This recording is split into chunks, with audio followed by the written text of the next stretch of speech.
Достар, піскен бойда осылайша балалар таласы жейтін круассандар дайындаймыз. Ерекшелігі қамыр елеп әуре болмайсыз. Небәрі 15-20 минутта жасалынады.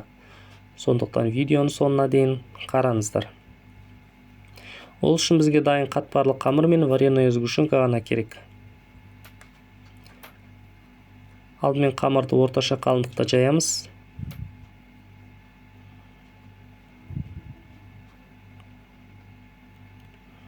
Видеода көрсетілгендей бөліктерге бөліп салмасын саламыз. Кез келген начинка салуға да болады.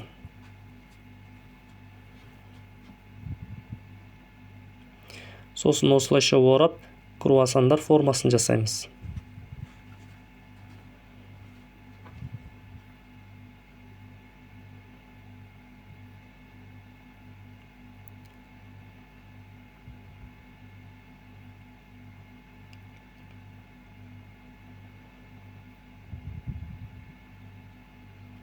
Үстіне жұмыртқаның сарысын жағып, 200 градуста қызып тұрған пеште қызарғанша пісіріп аламыз.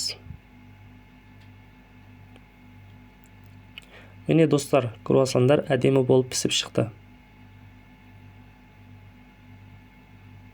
Ортасы осындай қатпар болып шығады. Ас болсын.